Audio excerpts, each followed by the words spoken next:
Alright YouTube, this is Mr. Crazy, but I'm not going to be playing Mr. Crazy right now, so if you came to see him, you're out of luck. Right now, we're being serious here. I'm going to show you a few tips on how to play Versus in Left 4 Dead. Well, it's not really Versus per se, but I'm going to go through the campaign and show you what to do and what not to do. On no mercy.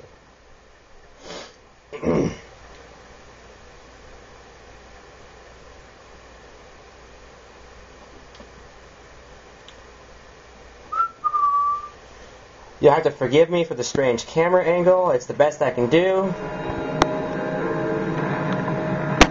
Ah, crap. That'll do. Recommended weapon. It may seem logical to go with the shotgun for close quarters, but go with what weapon you're better with. I'm better with, well, both of them. I can do fine with both, but I prefer the Uzi. Alright, now there are a few ways to get down here. First one is to break this and jump down. On Versus, that is not recommended because once the first person goes down, the infected are able to spawn up there. And knowing most online teams formed randomly, there are one or two people that are slow and they tend to do this, like jump up and look down and stare at it. And that'll lead them open to a smoker getting pulled and getting pulled over here. With the hunter backing him up when somebody comes to save him, they'll get pounced. And they'll just slow him down and he'll take a lot of damage. What you want to do when you're on Versus is make sure everybody is ready. Microphones are a must for Versus. If your team does not have a microphone, I'm sorry to say it, but you might have to kick him. Now then, you want to make sure everyone's ready. And you open the door, get through, everybody comes through, and you close the door. Closing doors behind you isn't necessary, but it can slow the infected down by a few seconds, which will provide you enough time to wipe out the infected in a room. On Versus, it is not recommended that, by me anyway, it is not recommended that you search extra rooms. Anything off the beaten path will slow you down and make you use more ammo to kill more zombies. What you want to do in the apartments especially is to get through it as quick as you can while making sure that your team isn't falling behind.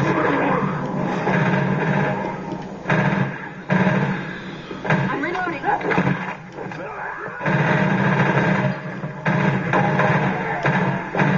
Now at this point, never stand in this doorway. You never want to stand in the door shooting down. You want to get either behind here, where the infected, the smokers especially, can't pull you back, or you want to jump over, make sure this room is clear, of course, check it real quick, and keep an eye out for specials while your team drops down. Because if the smoker gets you here, you'll just be dropped down, you can be melee. If the hunter gets you, they can walk over here, aim up and save you real quick. Now, if that wall is not broken by the time you get down here, you want to rush through here quickly. Check the corners.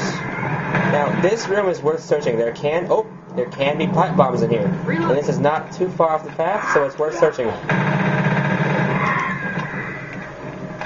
Another quick tip, when facing special infected, it is recommended that you crouch down as when you can still move a little forward with maintaining most of the accuracy. It won't be as accurate as if you're standing still. You can tell the crosshair is a little lighter. But if you just want to, but on Versus, especially on Versus, if you're just trying to get through it,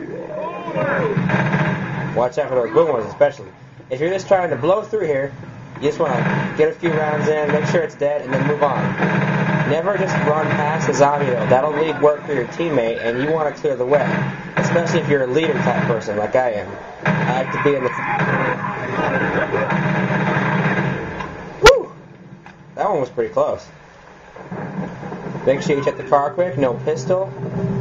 I don't know about you guys, but I tend to view this place as a waste of time. It may seem safe, but really, it's just a choke point. You can get hit from any direction, and the special effect that if you're in here, have time to set up a trap for you, especially at the car. The smoker can be waiting on the roof, the boomer can be right outside, anywhere. What I like to do is just surprise the infected by rushing past this and just going straight across. Now there's a quick tip you can use on the car here. Watch this. See? If you are far enough away from the car,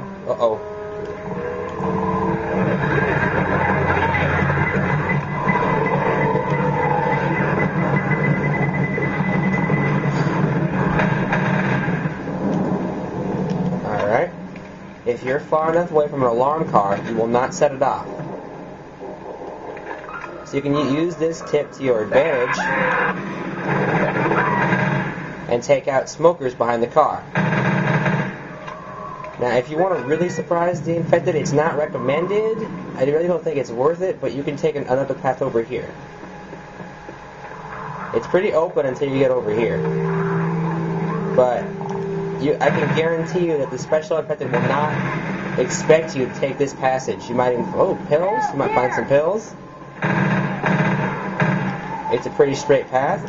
And there's a bonus here. Not only will you get a little protection from above with that air vent there, the infected also normally are not on this building, and you're behind the car and can't set it off from here. Oh, perfect. There's a smoker right there.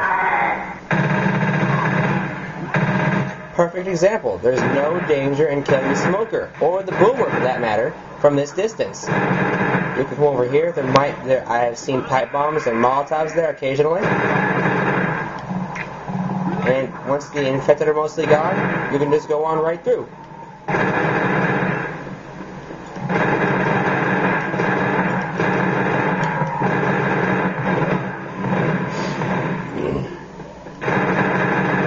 Reloading.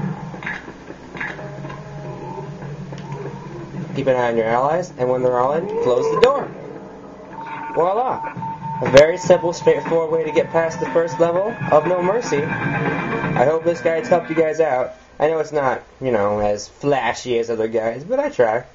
Alright, the next video will be on the second level of No Mercy. Until then, stay tuned.